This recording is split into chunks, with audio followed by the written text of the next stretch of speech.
इच्छा education classes में आप सभी का स्वागत है। आज की इस क्लास में हम लोग class 10th math chapter first वास्तविक संख्याएं रियल नंबर का एमसीक्यूज करने जा रहे हैं, जिसका पहला क्वेश्चन है दो या दो से अधिक अभाज्य संख्याओं का मौसो है।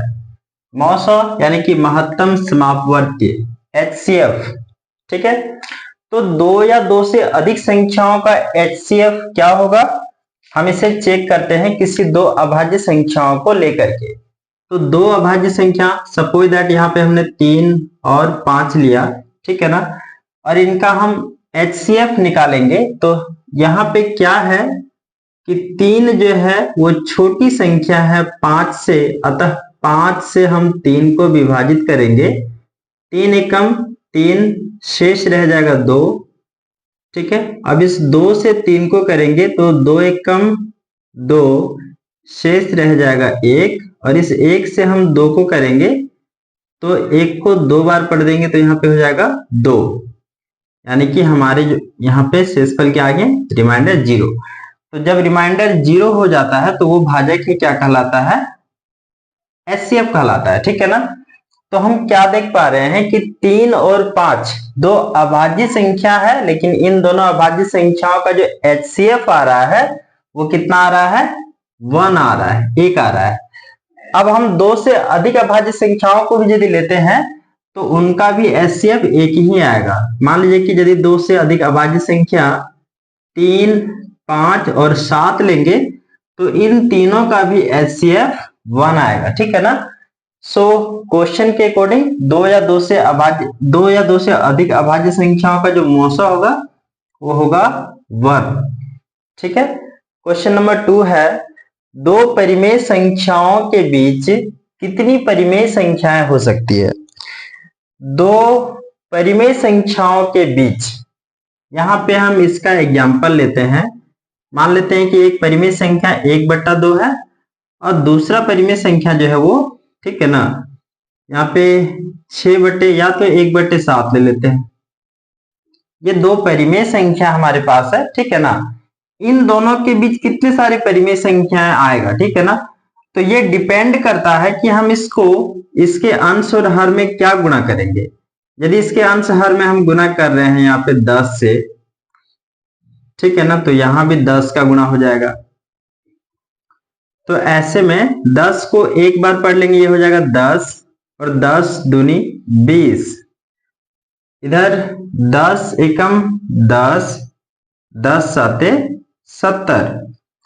देखिए अब इसको हम क्या कर सकते हैं, 10/20 के बाद क्या हो जाएगा, 10/21, 10/22, 10/23, 10/24, 10/25, 10/26।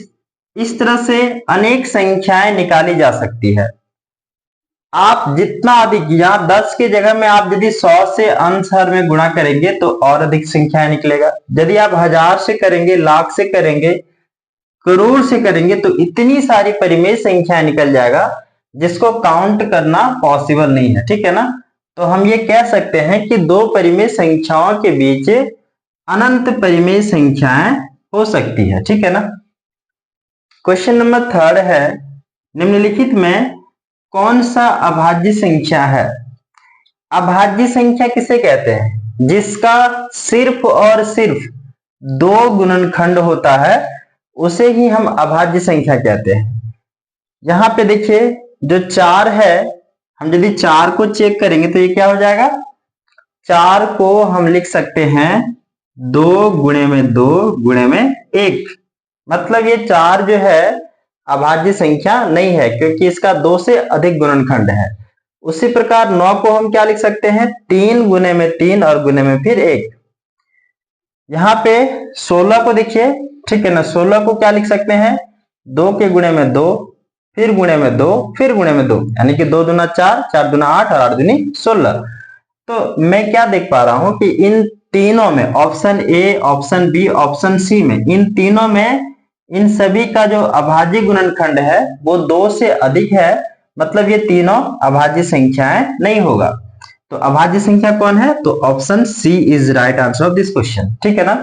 ऑप्शन नंबर सी जो है एक ऐसी संख्या है जिसका सिर्फ और सिर्फ दो अभाज्य गुणनखंड है, मतलब ये संख्या अभाज्य संख्या है, ठीक है। क्वेश्चन नंबर 4, दो संख्याओं का मौसो 25 और लौसो 50 है। मौसो यानी कि HCF और लौसो यानी कि LCM 50 है, तो संख्याओं का गुणनफल होगा। क्या होगा संख्याओं का गुणनफल? तो हमें पता है कि दो संख्याओं का गुणनफल जो होता है वो LCM और इंटू में HCF होता है, ठीक है ना। हम लोगों ने एक्सरसाइज पे इसको बनाया भी है। तो 25 का गुणा यदि हम 50 से करेंगे तो क्या निकल के आ जाएगा? वो हमारा ऑप्शन नंबर बी यानी कि 1250 निकल के आएगा, ठीक है ना। आप लोग गुना करके देख लें इसको। सो नेक्स्ट क्वेश्चन अब हम लोग नोट करेंगे।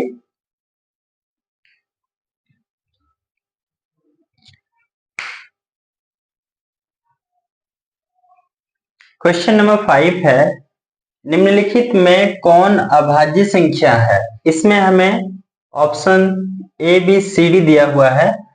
अभाज्य संख्या कौन है? तो इससे पहले भी हम डिस्कस कर चुके हैं।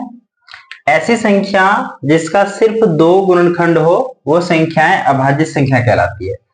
तो 15 को यदि हम देखेंगे तो ये हो जाएगा 3 गुणे में 5 और गुणे में 1, यानी कि जो 15 है इसको लिख सकता हूं 3 गुणे में 5 गुणे में 1, मतलब इसका दो से अधिक गुणनखंड है, मतलब ये अभाज्य संख्या नहीं है, ठीक है ना। फिर 12 को हम चेक कर लेंगे तो ये हो जाएगा 2 गुणे में 2 4 और ये गुणे में 3 और फिर गुणे में 1। इस प्रकार 12 की जो है वो दो से अधिक गुणनखंड है। 75 का भी हम देख पा रहे हैं कि यहाँ पे 5 गुणा में 5 25 और गुणे में 3 25 दिया 75 और फिर गुणे में 1 भी लिख सकते हैं, ठीक है ना। तो इन तीनों का दो से अधिक गुणनखंड है और ये 23 जो हमारे पास है इसका सिर्फ 23 और गुणे में 1 होगा, मतलब इसका सिर्फ दो गुणनखंड है। That means option number D जो है, ऑप्शन नंबर डी जो है 23 आंसर हो जाएगा इसका, ठीक है ना। क्वेश्चन नंबर 6 है, निम्नलिखित में कौन परिमेय संख्या नहीं है? इसमें देखिए परिमेय संख्या नहीं है ये बात इसमें बोला गया है, ठीक है ना। तो सॉरी, अपरिमेय संख्या नहीं, ठीक है ना। सो अपरिमेय संख्या कौन सा नहीं है? यहाँ पे देखिए 11 जो है अंडर रूट में है तो अपरिमेय संख्या है। 15 भी अपरिमेय संख्या है, ठीक है ना। अंडर रूट 5 भी अपरिमेय संख्या है। और इस तरह का क्वेश्चन हम इसके बाद वाले एक्सरसाइज में सॉल्व भी करेंगे, ठीक है ना। अपरिमेय संख्या को प्रूव्ड भी करेंगे। तो यहाँ पे जो ऑप्शन नंबर सी है इसमें अंडर रूट 9 जिसका मान 3 होता है, यदि अंडर रूट को हम रूट से हटा देंगे तो इसका क्या मान होगा? 3। और अंडर रूट 16 का क्या हो जाएगा? 4, यानी कि 4 3 जा 12। सो यह जो संख्या है ये अपरिमेय नहीं है क्योंकि यह परिमेय संख्या है, ठीक है ना। So option number C is right answer of this question, ठीक है ना। क्वेश्चन नंबर 7 हो जाएगा, यूक्लिड विभाजन क्वेश्चन है, यूक्लिड विभाजन एल्गोरिथम दो धनात्मक पूर्णांकों के भिन्न में किसे परिकलित करने की तकनीक है? सो यूक्लिड विभाजन एल्गोरिथम इससे पीछे की वीडियो में आप लोगों ने पढ़ा है, उसमें हमने पूरे वीडियो पे मॉस बनाया है यानी कि HCF बनाया है। तो इसका आंसर क्या हो जाएगा? ऑप्शन नंबर बी, ठीक है, HCF यानी कि महत्तम समापवर्ती, ठीक है। तो महत्तम समापवर्ती को सॉल्व इसमें किया जाता है यूक्लिड विभाजन एल्गोरिथम में, ठीक है ना। ऑप्शन नंबर 8 है यानी कि क्वेश्चन नंबर 8 है, निम्न में से कौन परिमेय संख्या है? अब देखिए इसमें परिमेय संख्या कौन है वो बात हमसे पूछा गया है, ठीक है ना।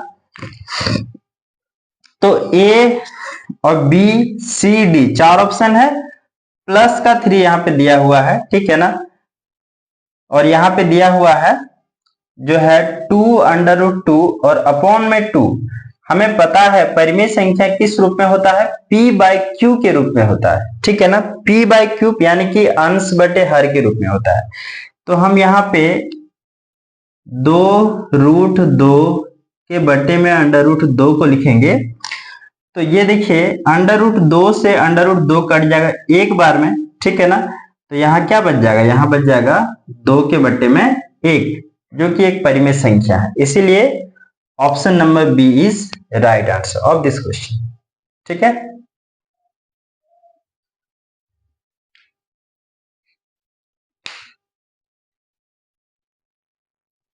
क्वेश्चन नंबर 9 है, दो क्रमिक सम संख्याओं का HCF क्या होगा।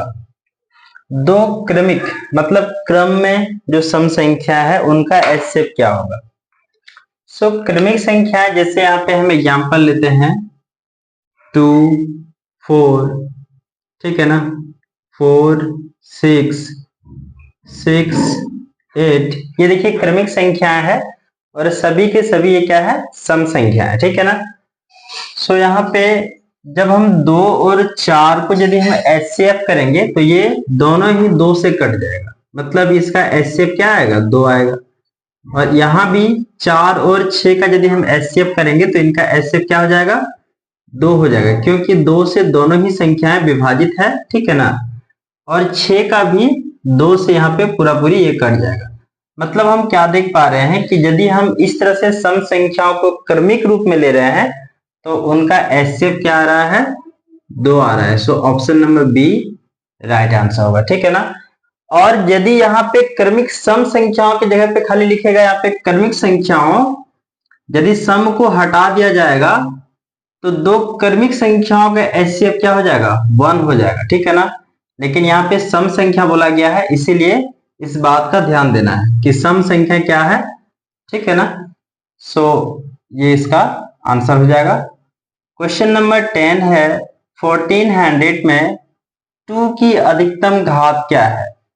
1400 में 2 का अधिकतम घात क्या है। यदि हम 1400 को लिख करके इसका फैक्टर करेंगे तो ये 2 से कटेगा 700 बार में, 2 से कटेगा 350 बार में, यानी कि 350 बार में, फिर 2 से कटेगा 17 दूनी 34, एक बचेगा 5, 17 दूनी 34, एक बचेगा 5 दूनी 10, ठीक है।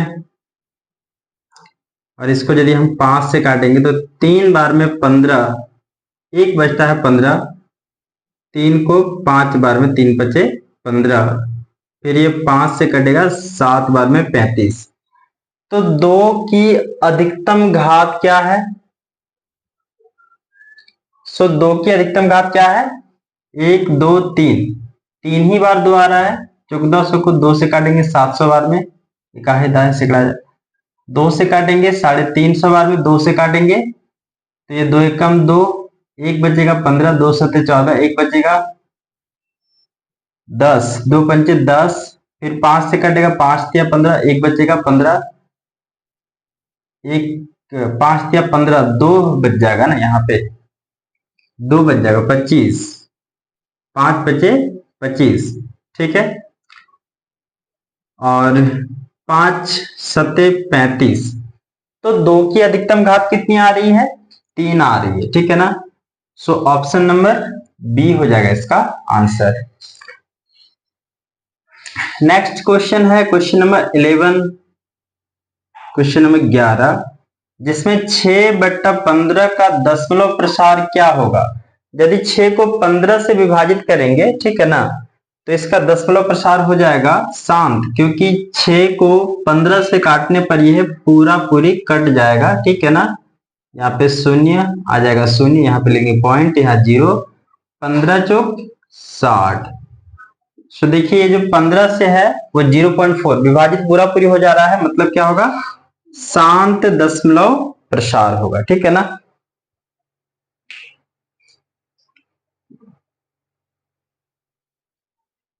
क्वेश्चन नंबर 12 है, महत्तम समापवर्तक, महत्तम समापवर्तक ए बी एक्स लघुत्तम समापवर्तक ए बी बराबर होगा, ठीक है ना।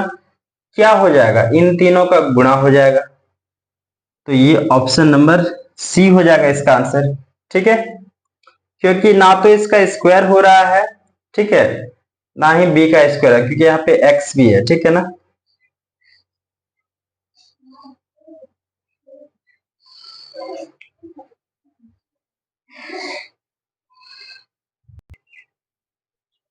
क्वेश्चन नंबर 13 है 625 के अभाज्य गुणनखंड में 5 का घात होगा। कितना घात होगा 5 का? ठीक है ना। तो 625 का जब हम अभाज्य गुणनखंड करेंगे तो एक बार हम करके देख लेते हैं। ठीक है ना। 625 इसको यदि हम 5 से काटेंगे तो ये कट जाएगा एक बार में, दो बार में 10, एक बार में 2 बार 10, 2 बचेगा, 5 25 25, 125। फिर 5 से काटेंगे तो ये हो जाएगा 25, फिर 5 से काटेंगे तो ये हो जाएगा 5, मतलब 5 की अधिकतम घात कितनी आ रही है?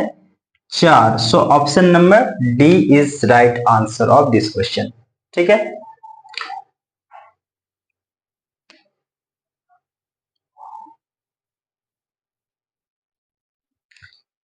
नेक्स्ट क्वेश्चन, क्वेश्चन नंबर 14 है क्या एक परिमेय संख्या और अपरिमेय संख्याओं का गुणनफल अपरिमेय संख्या हो सकती है?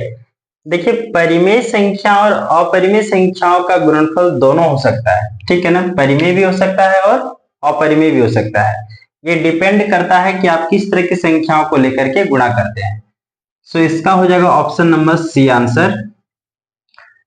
क्वेश्चन नंबर 15 है दो परिमेय संख्याओं के बीच अधिकतम कितनी परिमेय संख्याएं हो सकती है? और इस टाइप्स का क्वेश्चन और हमने लिया था। ठीक है ना। तो दो परिमेय संख्याओं के बीच अधिकतम अनंत परिमेय संख्याएं हो सकती है। ठीक है। क्वेश्चन नंबर 16 है निम्नलिखित में कौन परिमेय संख्या है? इसमें से देखना है कि कौन सा जो है परिमेय संख्या है। सबसे पहले है रूट के अंदर में 64 और यहाँ पे 36। तो ऑप्शन नंबर ए को यदि हम चेक करेंगे अंडर रूट 64 अंडर रूट 36, तो इसका मान आएगा 64 का 8 का स्क्वायर 8 8 64 और 6 का स्क्वायर 36, मतलब ये परिमेय संख्या आ रहा है। ठीक है ना। यदि हम 81 को यहाँ चेक करेंगे, ऑप्शन नंबर बी को हम चेक करेंगे तो 9 का वर्ग होता है 81।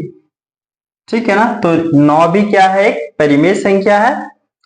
ऑप्शन नंबर सी जो है ये हमारा अंडर रूट 5, ये हो जाएगा अपरिमेय संख्या। और डी हो जाएगा ऑप्शन नंबर डी जो है ये है 49 के बट्टे में रूट 9, यानी कि रूट 49 के बट्टे में रूट 9। तो इसका मान होता है 7 और 9 का मान हो जाएगा 3। सो हम देख पा रहे हैं कि ये और बी और सी ये तीनों परिमेय संख्या है, सॉरी डी। तो option C is right answer, क्योंकि ऑप्शन सी अंडर रूट 5 एक अपरिमेय संख्या होगा। ठीक है ना।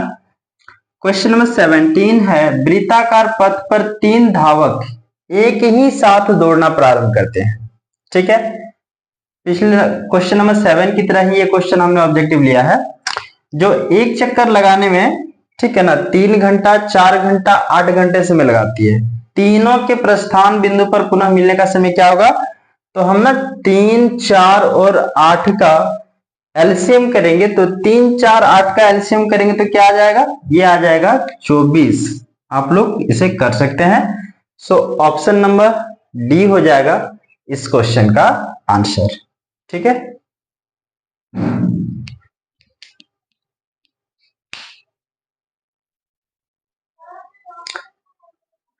नेक्स्ट क्वेश्चन, क्वेश्चन नंबर 18 है अंडर रूट 2 क्या है? अंडर रूट 2 है एक, क्या है अंडर रूट 2?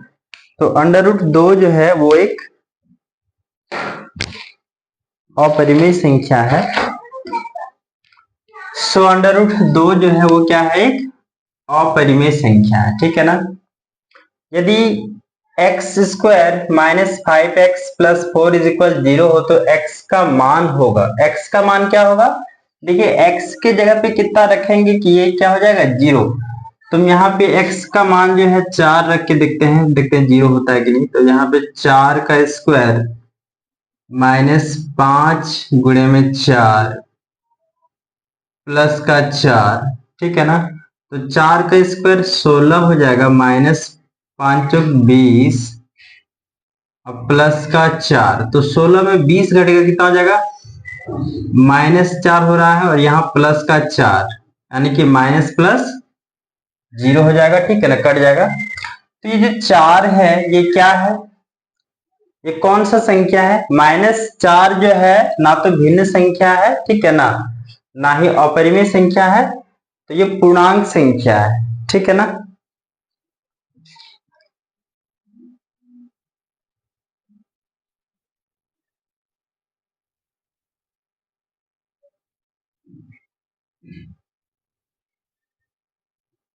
हेलो,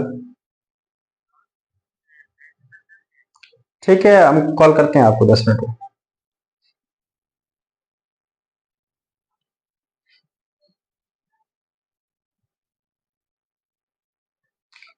सो ऑप्शन नंबर क्वेश्चन नंबर 19 का जो है ऑप्शन नंबर ए हो जाएगा, पूर्णांक संख्या, ठीक है ना।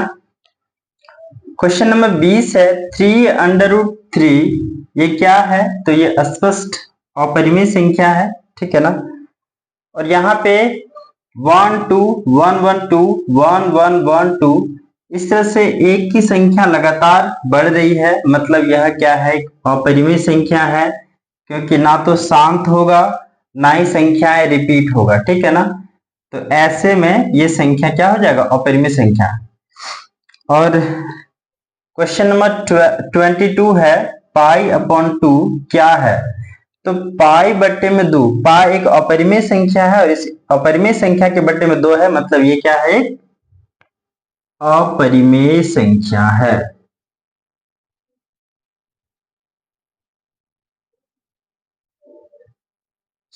इस प्रकार हमने क्वेश्चन नंबर 1 से लेकर के क्वेश्चन नंबर 22 तक इस वीडियो में कंप्लीट सॉल्यूशन किया है, ठीक है ना।